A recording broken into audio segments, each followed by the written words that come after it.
The things you will hear over the next hour represent the views of Size of Thoughts and the people making them. All opinions and quotations in no way represent River West Radio and are the sole responsibility of the producer, guests, and callers. River West Radio is not liable for any legal issues arising from the content of this program. Good evening, everyone. You are listening to Size of Thoughts radio show here on River West Radio. I'm your host, Randy Miller, and for the next 55 minutes, we are going to be discussing anarchism with Milwaukee anarchist extraordinaire, Jacob Glicklick, who you also know as the actual host of the show. First of all, a quick thank you to Jacob for letting me host the show and for being the guest. I asked Jacob if I could do the show like this so I could become more informed about the philosophy and practice of anarchism as a political ideology and movement. I certainly have familiarity with certain 19th century European strains of anarchism. Not so good with the American forms. I am familiar with the stuff advocated by David Friedman, but that is quite a different strain of anarchism than Jacob and others practice. So in a sense, the show is actually for my benefit, but I think both Jacob and I think that the discussion will be fruitful and informative and help people in thinking about the political and social world. So anyway, having said that, welcome, Jacob. Welcome, Randy. Thanks for coming in. So I've got a bunch of questions. I've divided them up into three basic topics. One is just general philosophical questions. What is the philosophical basis? The first principles of anarchism. Other ones are, the other heading is practical applications, like how does it play out in the real world? How do you take the philosophy and make it work in society? And then the last topic is revolution and human malleability. This is something we've talked about in the past in the offices about this idea of creating a revolution, how this would happen, and how one would change people's minds about what government and society should look like. So just to start things off, I'm going to ask some general questions. So Jacob, what would you say is the goal of anarchism? Well, in part, the goal is to, not to have. Probably even interject a bit to object or just indicate, I guess, more interested in talking about the active roles and the day-to-day politics and situation of anarchist movements and groups now. Some of the broader philosophical questions. What would an anarchist society look like? Certainly ideals. I think blueprints or designs that can be done. But if the notion of anarchism as against authority, against leaders, against exercise of power, also means that it's not, in terms of place or reasonable to be expecting to design it. It's not, best case scenario, we win, capitalism, the state ends. It's not going to be based on what I deciding what's happening next. It would be the participatory process by all people involved to frame, what structures, what organizations exist. But in terms of questions of what, the essence of anarchism, or for me, I'd say, I guess three elements that distinguish it from most other political philosophies and groups or operating strategies. One is the notion that there isn't a legitimate oppression, that all forms of power and domination are problematic, are unacceptable. So I'd say authentic, for anarchist needs to be anti-capitalist, anti-state, anti-police, anti-patriarchy, anti-homophobia. That, in some senses, every political ideology finds some other things, problematic. Even the most extreme nationalist will, be able to say that there's some things, that some forms of violence that, are too extreme or become illegitimate, and the same nationalist will be able to usually identify what's immoral and problematic about other countries that are not his own. But anarchism appeals because it's, the most wide-ranging, the most ethical in that sense, the most just, that it doesn't allow that some forms of hierarchy and domination are, good or acceptable or necessary. It says that they are oppression is inherently illegitimate and should not be respected. One thing that you said in there, I want to pick up on. You talked about, you used the word authentic, I believe, which I think is leads me very smoothly into the philosophical questions that I want to ask. It seems that that authenticity is a big thing that anarchists strive for, because you don't want top-down ordering of society, right? This is about bottom-up, people choosing to be with other people, people choosing to come together in groups and produce things or do whatever they want. So, having said that, assuming that is a fair representation, I want to try to plug this in for my own benefit, plug these into traditional questions about Western ideologies. Would you consider anarchism individualist or collectivist? What is Collectivist. Collectivist? Now, by that, do you mean? Well, let me continue with that. So what is the basic unit of society? Now, someone like a libertarian would say, we're individualist, but we assume collectivism as long as it's authentic, as long as people are coming together without the force of the state.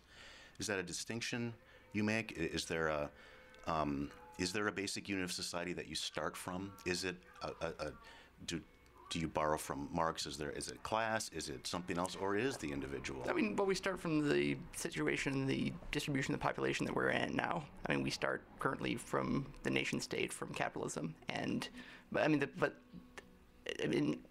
view, and before, sort of hesitated between saying like authentic anarchism, since it becomes too much labeling and to some extent grading on scales of militancy or scales of being true revolutionary or not. But being off, in terms of anarchist, means not tolerating oppression over you insofar as you can, and being active in resisting it, and also not practicing oppression over others, and doing as much as is possible to resist it. So in that sense, you cannot be a authentic anarchist, or in that sense it ceases to mean anything if you are still operating as part of a system of violence and coercion, which I do, of course. As a consumer, as a citizen, this country, as resident in Milwaukee, I'm complicit and support in various ways, but. In sense, it's a matter of trying to oppose those as much as possible, to build, in terms of undermine forms of power, and to minimize own culpability, the own way that is making it worse. So regarding your question directly, like natural unit, I think it's people's common interests. So I do come at this from a fairly class standpoint. If we are affixing other labels, which can sometimes be distracting or meaningless, but does all other times express real distinctions and at least different kinds of continuities and legacies that are going from, a anarcho-syndicalist, the concept of organizing labor, that workers ultimately have a lot in common with other workers and very little in common with the employers, with bosses. So what would be desirable, useful, is to engage with discussion, dialogue, community, group action, group involvement, with other workers, both as good in its own element, good in itself, because there are certain essential interests in common, and also because there's collective power in that. There's the ability to challenge and end the system of bosses over workers. Well, what would you say is oftentimes a lot of government systems, isms, ideologies will talk about a moral or philosophical justification for their being instituted or for their existence. Is there something like that for anarchism? Is there a word that you could use, or a concept that you could use, that say, we need this because justice, human dignity, what would drive you? What sort of is at the background of that? There's a few different words that could run to. Justice and dignity, I think, both are workable, freedom in terms of material self-sufficiency, but again, that's the part where I think those kind of considerations are like treating it as if we're beginning from a blank slate among here, or as if we're, in the abstract, a collection of autonomous individuals figuring out what kind of system to develop, or whether or not we should form a state or not. I mean, that's in some cases self-defeating. We're not ultimately. We're existing in current political environment. We're existing in ways that I think we are all able to recognize. Some of the levels of hierarchy and oppression that exist, and from that, I'd say that anarchism is appealing as both the most theoretically consistent, but more significantly the fact that it's that does the most to make positive changes in what is a overall bleak situation, and in some areas becomes a hopeless situation. Something that I had said earlier, there were sort of three things that saw as kind of the core of my own take on sort of anarchism. One being that it doesn't see the idea of that there's legitimate oppression, that there's a legitimate power. And the other two, I'd say, is one being active. In principle, one can have anarchistic beliefs or espouse attachment to Bakunin or any particular philosopher, group of thinker, but if that's the end of it, if you're still, in terms of buy coffee at Starbucks, buy clothes from sweatshop labor, if still call on the police if you get robbed, for instance, then even if you're not the person directly using violence, you are still doing much to reinforce what's problematic in the status quo, and you're doing nothing to change and challenge it. I'd say that goes as well for someone who's the limits of their espousement of anarchism is talking about it with other people who already agree with them, or talking about it in the classroom context where, as the authority figure, as the teacher, there's an inherent paradox there, which means that working within given structures, at some level are still necessary. That's what makes capitalism effective, that it is resilient and forces us to some degree live with it. But there has to be more than that. There has to be actual disruption. So the other kind of thing with that is that I think anarchism, better compared with most other political philosophies, people who call themselves anarchists are more likely to be active and involved and less passive and less acquiescent. And the other thing is that just that within the kind of groups and organizations and movements that form, it doesn't have the concept, I think, both in terms of Western liberalism and the sort of Marxist vanguard sentiment in different ways, carry kind of authoritarian assumptions that in some level we have to control or coerce people or lecture to them or raise their consciousness. Anarchism says that the movement that you are trying to make must resemble the society you're working for. You cannot create a hierarchical leader, strongly controlled, centralized anarchist resistance movement without destroying the larger point. But at least allow me to finish my philosophical questions. And, like I said, I'm using these models that I understand from studying the West. And so I'm trying to, try to fit as best I can anarchism into those concepts. So would you say that the moral justification, the morality of anarchism is essentially its guiding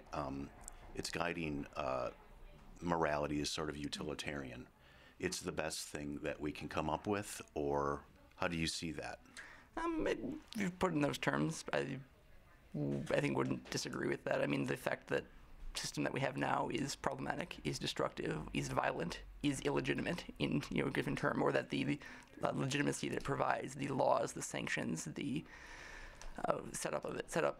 the churches, the moral sanctions of it, the legal codes of it are sort of just camouflage a problematic relationship, so that if it's a order that needs to be sort of posed, that should be changed in order to benefit the majority of people, then that's in some cases the justification for anarchist critique, and insofar as people calling themselves anarchism and anarchist organizations are accomplishing things that do challenge systems of power and improve the lives of people, then it's justified.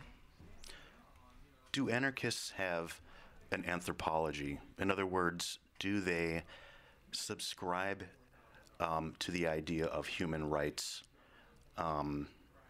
do they, are human rights a guiding principle? Do anarchists in general argue from what they see as humanity, or is that just too is that thinking a little bit too archaic?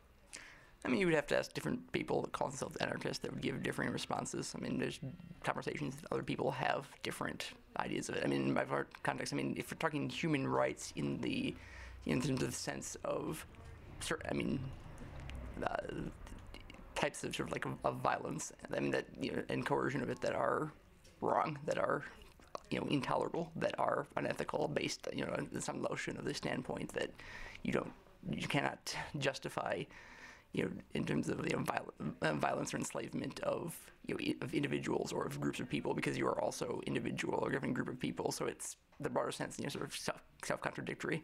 But the notion of like human rights as a standpoint that's backed by a objective institution, I think, is problematic for me at least. I mean, it's a delegation of power and responsibility to expect that there will exist these other groups, people, institutions that will protect everyone. It's inadequate ultimately. I think that insofar as what we would call human rights, or in the notion that people should not be tortured, should not be starved directly or indirectly by states, should not be murdered, should not be restricted from, in terms of freedom from what they say or believe, et cetera, as long as it doesn't harm other people.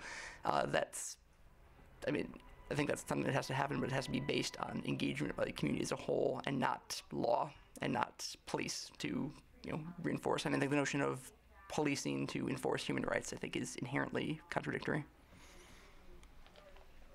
So it would be somewhat inconsistent for an anarchist to talk about human rights, or it's just something that's not.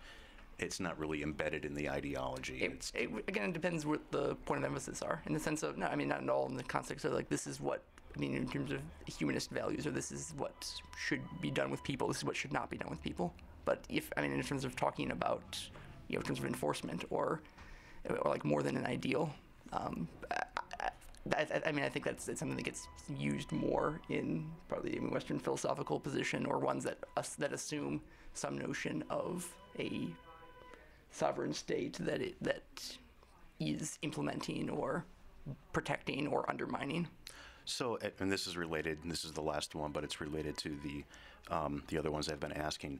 As you know, during the Enlightenment, people had refigured government and talked about the certain quality of humanness necessitates a certain type of government, so that the inherent rationality of human beings necessitates this certain kind of government. It's because humans are humans, they're special, therefore you must build a certain society around them. Is there something that an anarchist would say that the reason why anarchism is the proper fit because of a certain character of humanness? Is it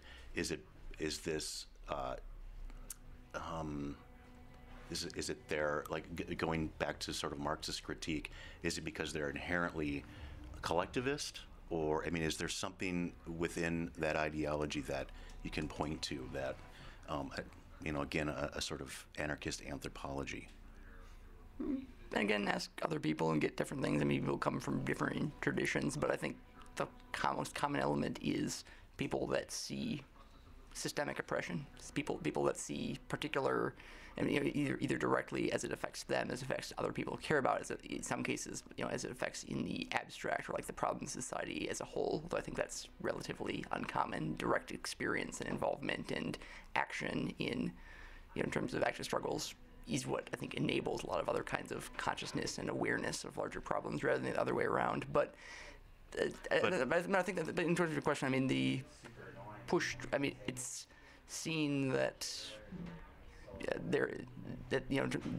that a problem in not just a single act of violence, of oppression, but in all other patterns similar to it, so that identifying the problem is not as that I think anarchism has become are anti-capitalist, anti-patriarchal, as a nation state also, but that critique isn't limited to any one element of that it's inherent. That where there is power, there will be abuse of power.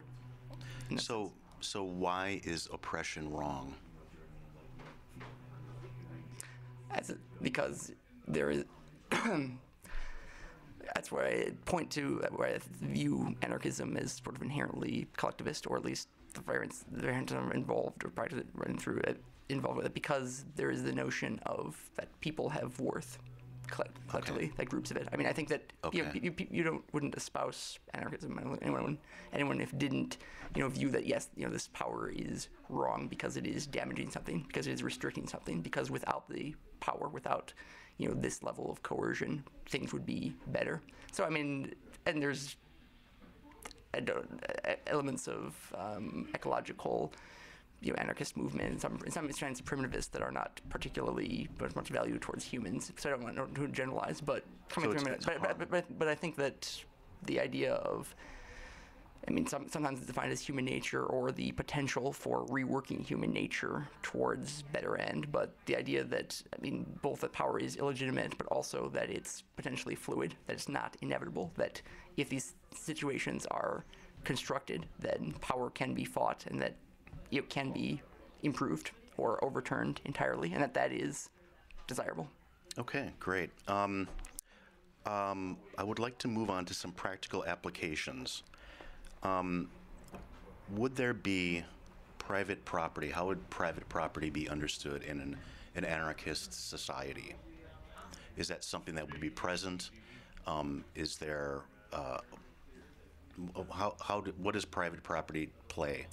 Well, I guess I don't see this as that much more of a practical question. I mean, you're still talking in terms of general, abstracts, ultimately. I mean, and one that I think there's different people have differing ideas of interpretations, but that, I mean, starting from the situation where we're at now, I mean, I think the massive inequality that is inherent to capitalism, inherent to the sort of violence of capitalism, needs to be opposed. So in terms of what that looks like, I mean, if it's groups of people, working class, poor, taking the control of the economy and both material resources, and either abolishing work or radically shifting what in terms of involved from that. So I think one model, I mean, the anarcho-syndicalism, I think that would at least apply in sort of many cases still, is workers that take not just going on sort of on strike, but taking control of the factory, So and then collectively determining the conditions of work, conditions of production. yeah, like my point here is to take the philosophical into a real society, and how would that translate? So my question would be: is there a philosophical problem with private property coming from anarchism? Is there something inherently bad about it, good about it? Is it part of the problem? Some, as you know, some ideologies look at private property as the sole evil, the soul of all corruption. What does an anarchist think? Would there be private property in a functioning anarchist society? Ask other anarchists and get differing answers, but if you're asking for me, yeah, I mean, I think that there's something, I mean, inherently problematic about private property, I mean, to the extent that it's pursued as a value or end in itself. It is in terms of, it becomes a coercion over other people and enables other forms of coercion and violence. But again, if we're thinking in terms historically for alternatives towards that, I mean, the 1930s during the Spanish Civil War, a lot of, in terms of anarchist movement and the collectivization of land that occurs, I mean, seemed as a model that attracts it, not just because it fits the theory or balances for other alternatives, but because it provided people ability to eat who would not otherwise have done, and that's I mean, more immediately you could say, I mean, Food Not Bombs is one sort of is a group that's involved in collective production and distribution of food that has a immediate benefit to people. I had mentioned, I think I mentioned David Friedman. He's a sort of capitalist anarchist, and one thing I read by him, he believes that I think he bases his whole philosophy on the concept of spontaneous order. He takes that to wild conclusions. And one of those conclusions is that there doesn't need to be a court system because the need for a court system would automatically pop up. There doesn't need to be a federal laws or anything like that. Would there be courts and legal systems or law enforcement? And I know you've talked about law enforcement in a society, how how it relates to anarchism. How would that part of keeping order in just well, I mean, that's even presupposing it as the way you're asking the question. I mean, keeping order, but keeping, I mean, which order? I mean, how the police exist, how they've always existed is to protect, is to, theoretically enforce laws, but in practice, I mean, that becomes laughable claim in terms of how police interactions actually go and what guides them. And what they do exist is to protect their own function and existence, and also to protect property, ultimately, to protect, so they disproportionately benefit and protect people with wealth and power. Since one of the even definitions of wealth is that you can call on the police and they will be willing, and they will be disproportionately send for things of it to recover your stolen wallet. Well, people can be, in terms of few streets down, who make a tenth less than you, can be mugged, raped, and killed with relative impunity. That there's not usually a structural incentive for for the police to care, or to care as much.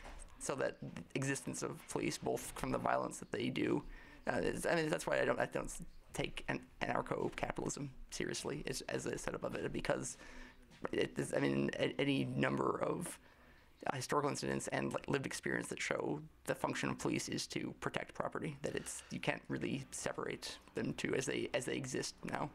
Yeah, I'm using. I think I'm using the word order in a less philosophical sense. What I mean by that is what would protect me from being beat up by my neighbor or from walking down the street?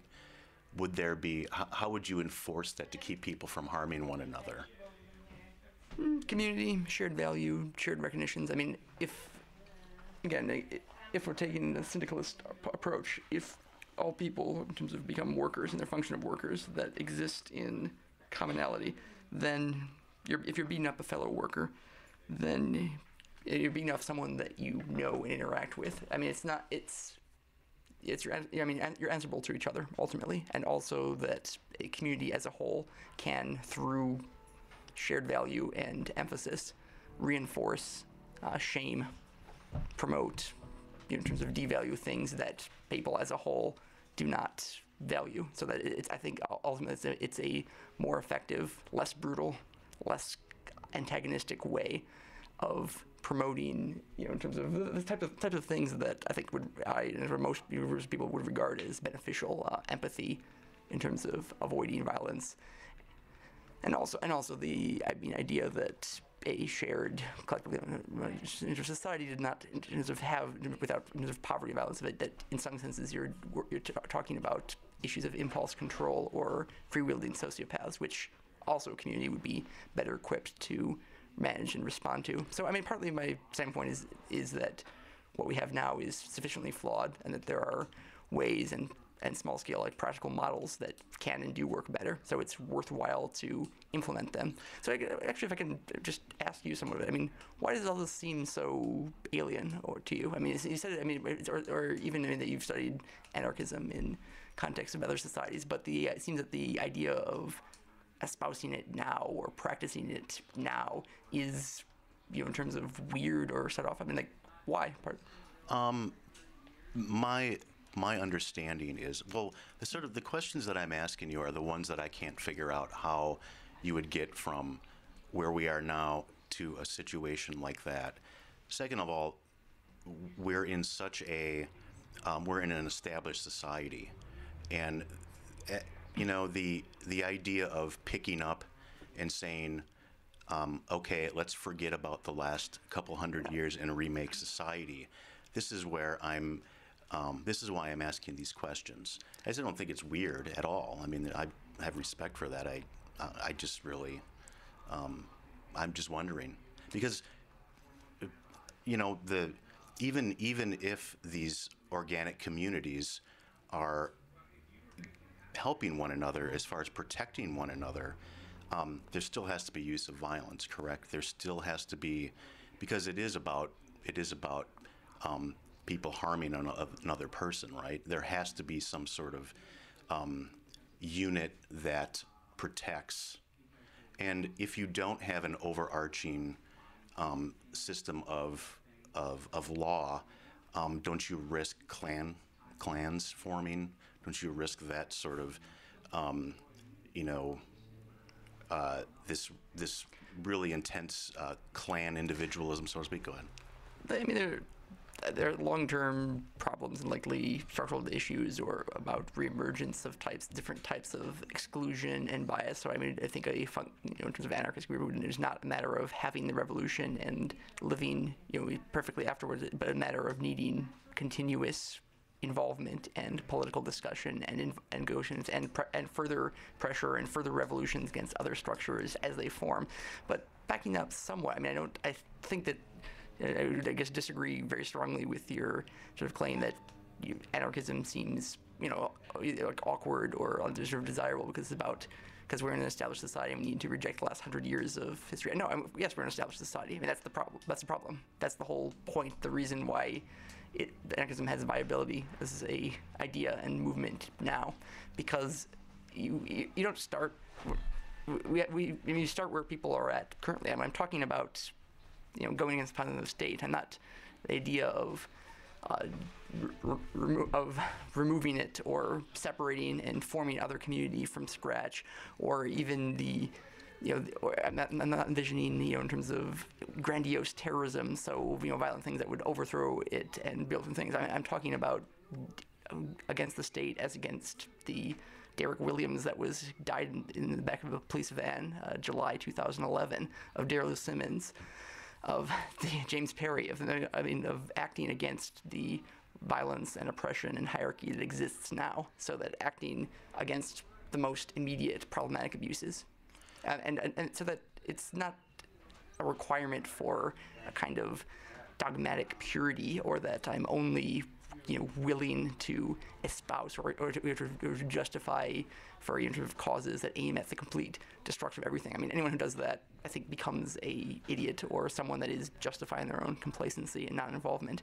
You fight against as many struggles, as many forms of oppression as you can win against, or at least win partially, but should recognize that they are all inherently problematic. And I think the biggest advantage of anarchism is that it encourages active involvement, and including working with large number of people who in some cases come from very different philosophical or political traditions. I mean, give me the most dogmatic statist Maoist who, if they are willing to see, in terms of shared values and shared political campaign and shared struggles against something that impacts on both of us.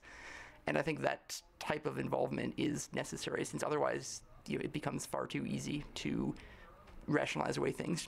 As I think, honestly, you do to a certain extent, to either see, the kind of structures or organizations we have now as like legitimate or desirable, or maybe bad, but not as bad as they could be. So I think partly as a result of that is in terms of this underperceive, how violent and flawed our current model is.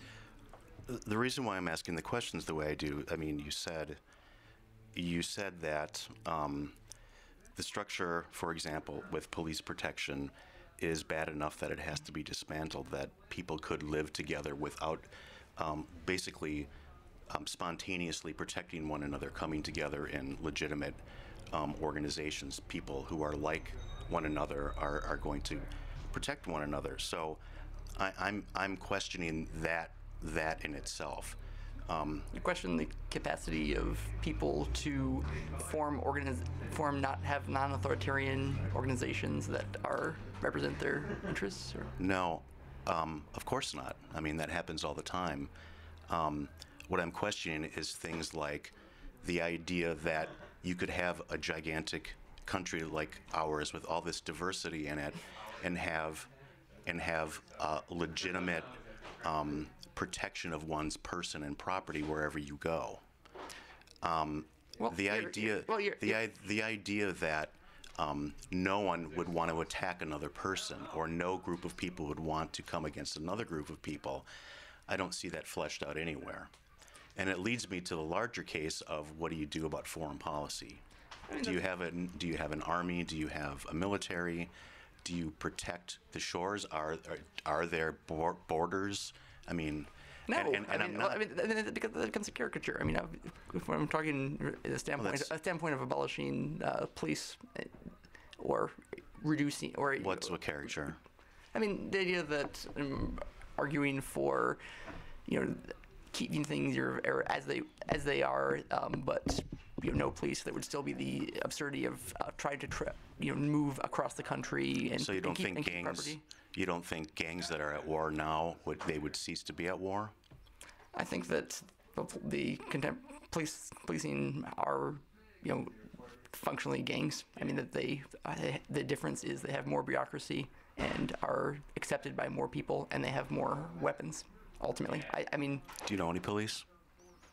Yeah, a few. I did at Marian University. I taught for there a couple of semesters. There was 6 of the 7 people in the class were MPD, doing for a degree, and just individuals, outside uniform of it within the class found about in terms of as average with range of views, not necessarily inherently more right wing or violent than others, but in their functions as police, it is violence and the fear of violence that is what they do. Period.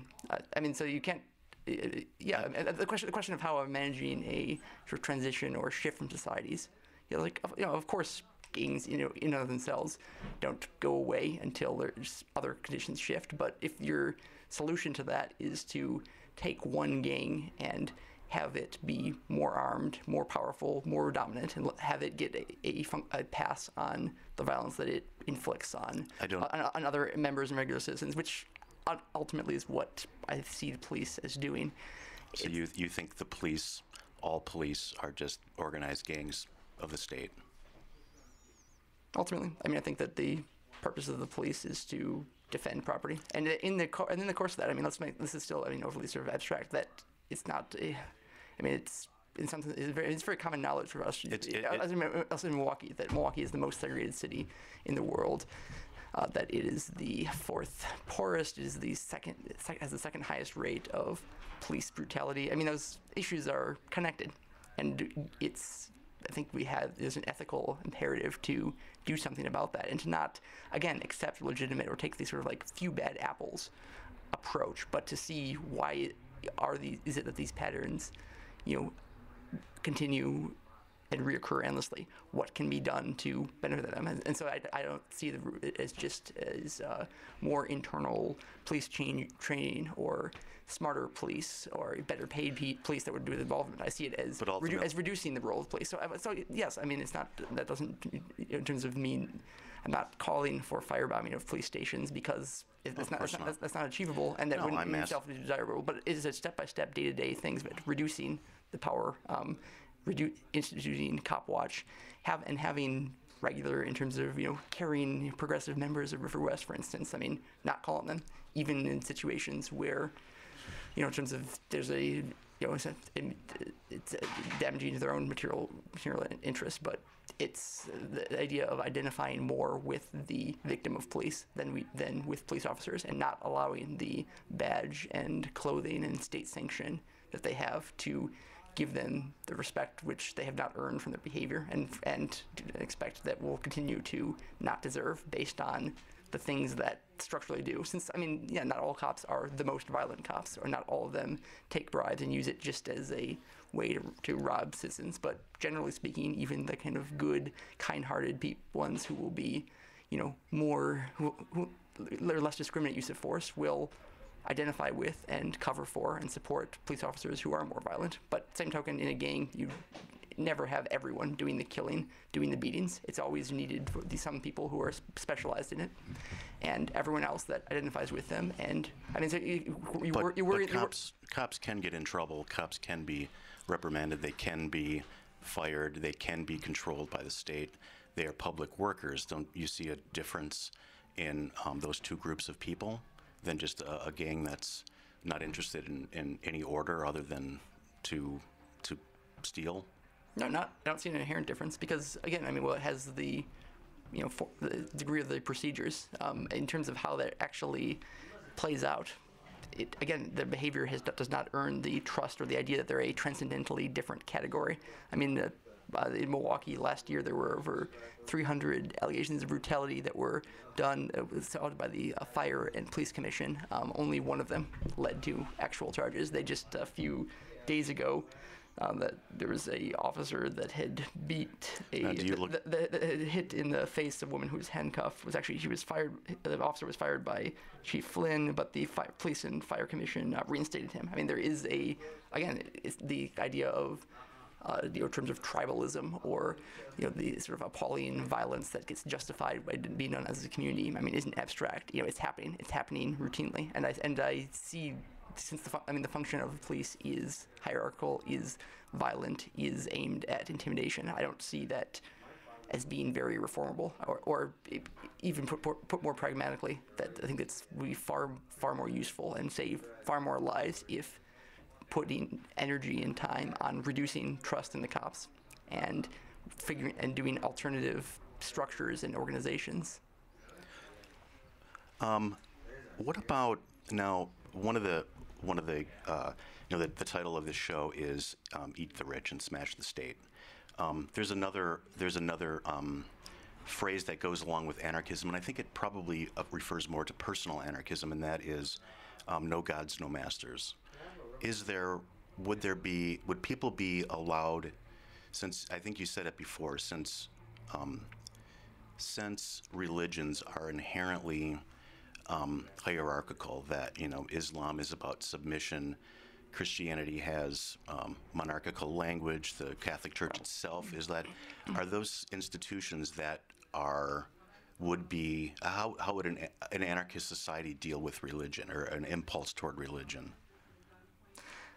I mean, I don't know. I mean, I think the idea that there are no gods, no masters as being necessarily more individualist isn't necessarily the case. I mean, it's rooted in sort of a lot of I think sort of the standpoint of opposition to authority and the idea of both those as but it's not a prescription. Yeah. Is it a prescription for the?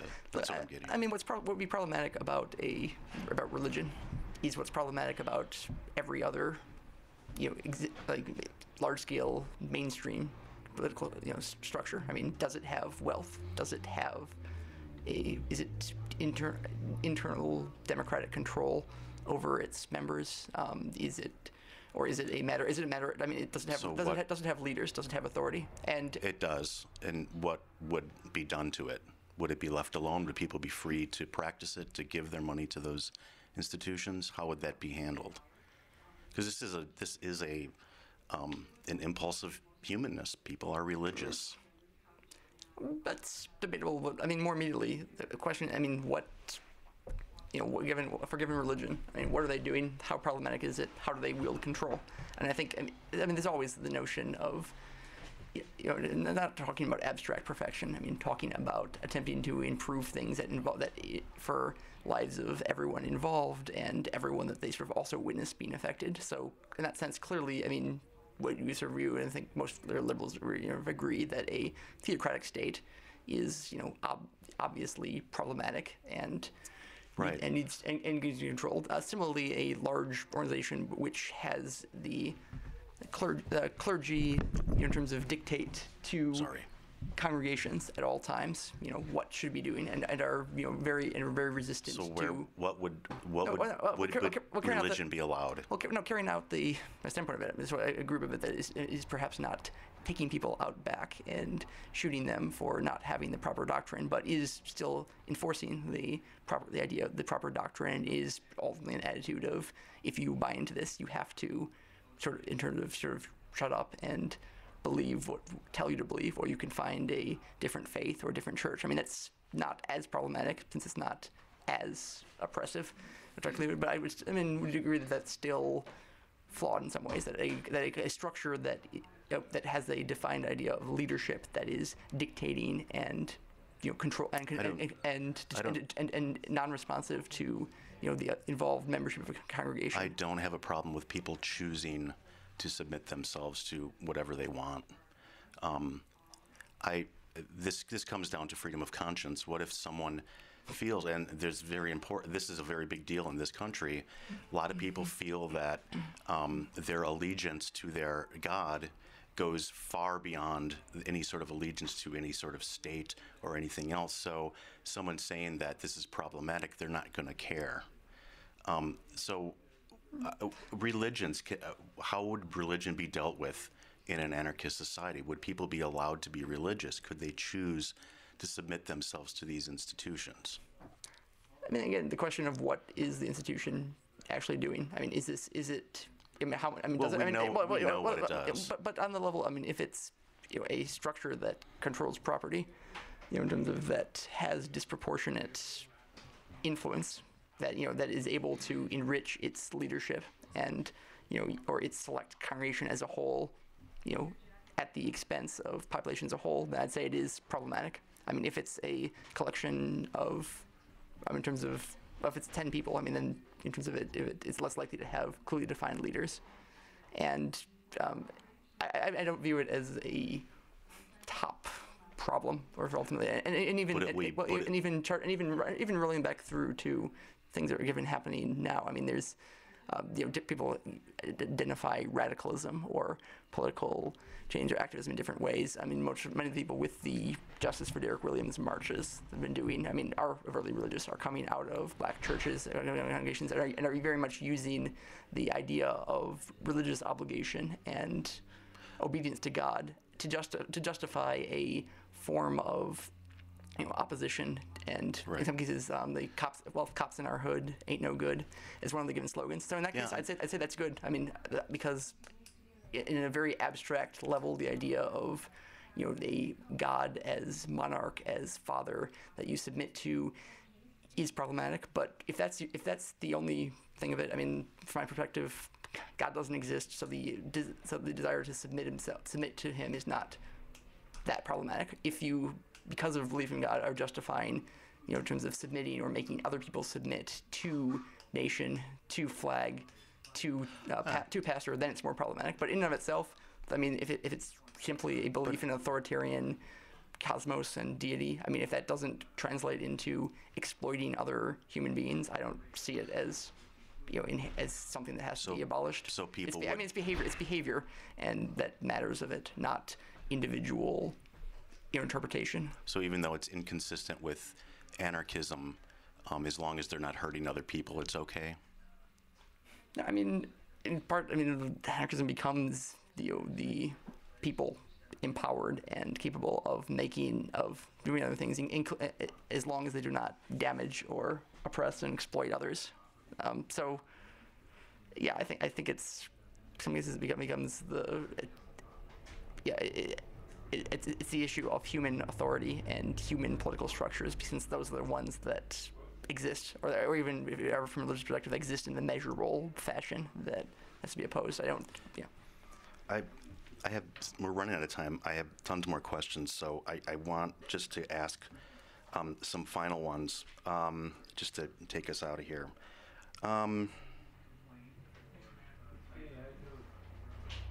Do we have any good historical examples of anarchism going beyond grassroots in an established society, not in a society that's in ruins, that needs to be is ripe for some sort of political structure or political organization? I know that's not the language of anarchism, but nonetheless, is there an example to look to? I mean, there are, if you're talking wide-scale successful society that emancipates itself fully of it, then clearly not, because partly it's an interrelated, it has to be a global struggle. I mean, no borders, no nations, because in terms of no capitalism, isn't something that can exist in isolation, except on a very local level of small groups of people. Yeah, the question is sort of the practical effect of anarchism or anarchist type methods, or you could say even more broadly, in terms of worker-centric direct action forms of it, then yeah, they're endless. Partly since I disagree with your conviction, like the idea that this only happens when the times are ripe or it's already a radical environment. I mean, there are innumerable examples of quiet, calm, conservative-minded areas that are changed fairly significantly by in terms of by taking the struggle against where those in power are. I mean, that's what has led labor movement at its most successful. I mean, when it was most responsive to workers, when it was most internally democratic, because when it wasn't a matter of the shop steward or the staff, or the professional staff deciding what the union should do as a whole, but it was people as a union involved actively, and within that also deciding actively that they would have more mass action, that they would be they're much more ready to strike, much more ready to, in terms of shut down production as a way of challenging and achieving immediate gains for themselves. But isn't that more of an example of anarchism informing for the good, informing the structure that's already there? I mean, we're not talking about a society like you're describing where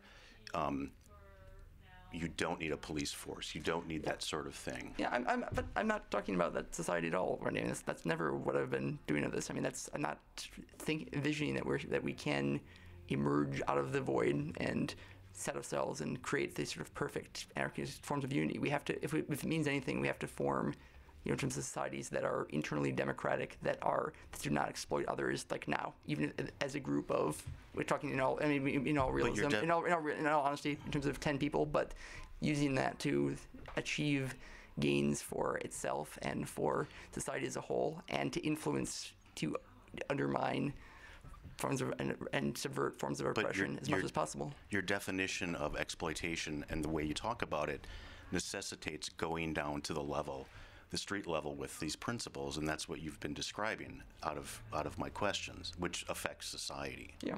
So but we are talking about society. No, but you're still doing it as a other abstract. We're existing within this current society now, and that has to be, so that I see much more validity and effectiveness in things that can be more involved, more participatory, and more benefiting. But you do now. What you described is you feel is something that can take place. That's the goal, right? I mean, that's the ideal society. That's what I'm asking questions about. I'm not asking questions. Abstract. I'm not asking questions about what anarchists are doing now. I'm asking about what the ultimate goal is, and these were my questions lie. This philosophy, not as a philosophy, as informing, as one of many really penetrating ideologies that help us inform, that informs the way we see things in society. Taking that to a totalizing, ideology for a society. If you're not involved in doing and challenging the kinds of authorities, the impressions that exist around you, the ones that you yourself benefit from, then there's not really a point in talking about them. It has to be a lived practice, or it's meaningless as a ideology. And I think that's where the core difference is. I don't see any value in in simply awareness or abstract critique, or creating creating ideas of alternatives within the university system that will only be read by other intellectuals. How do you change consciousness? How do you change consciousness? Action, disruption, agitation, entering into the public sphere in some way, and bringing, a challenge, a shutting down of routine, of business of usual, in a way that informs and builds off whatever critique that you're attempting to Doesn't form. That just create anger and resentment by the people who are not part of the movement? And I'm thinking of the Weather Underground. I mean, they went in hiding, and they stayed in hiding, and eventually came out because they weren't even part of anything. They radicalized themselves out of any possible action whatsoever. No, it doesn't inherently create backlash of it. The problem with Weather Underground is, of course, it becomes a very closed-off, cultish group that is, in communicating among itself, that has sort of degree of stronger leadership that runs through it. But that's what in terms of the broader question, like the fear of being alienated, or the idea of the backlash. I mean, the repression is going to happen regardless. The backlash is going to happen even if there's no spark or dangerous left-wing opposition that creates the justification for it. I mean, part of the argument is that people in power cannot be trusted to moderate themselves or to restrict their own given roles. So I see that what you can do with, in terms of disruption of routine with action, is change the standpoint of it. I mean, the majority of the population will never think of themselves as radical. And might not have it likely to think of themselves as anarchist, but by changing and making it sort of unambiguous that this is happening, that this is change. It enables more people to be willing to call out and act against other kinds of oppression in their own lives. That opens up tons more questions, but one more question, and quick answer. How am I oppressed, and why should I be an anarchist? You're oppressed because you're a worker, because of the wage. I mean, I am kind of goofy looking, but because of the worker, because they're a worker, because of the wages you're paid, because of the different distinction between that and what in terms of the boss, or ultimately in the university system, the provost, the dean, the provost, the chancellor, the UW Board of Regents, the governor, that they wield more power and gain more benefits from it than is justified of it, and maybe because it's, and also even more directly, I guess what I should be trying to is that if you're teaching about the past, if you're teaching about in the 60s as you're doing now, it becomes overly convenient and overly and inherently problematic to be regarding other people's radical disruptive struggles and to after the fact say that this was good, this movement in the past, this achieved things, people risked a lot and were called unpopular and were too extreme and too crazy, but they did it anyway and did it good for them. And if doing that and not being involved in the kind of struggles and issues of justice and issues of hierarchy and oppression exist now, we gotta go. It becomes inherently overconvenient and flawed, I think, as a historian and also as person living in Milwaukee now. All right, thanks for doing this very much. Thanks so much for this, Jacob. This was really informative. Tons more stuff. You should continue this type of show. We had a really great conversation in the office today. There are a lot of people in the office who would like to talk about this stuff on the show. So, all right. Thanks for coming in for it. And to everyone listening, thank you and good night.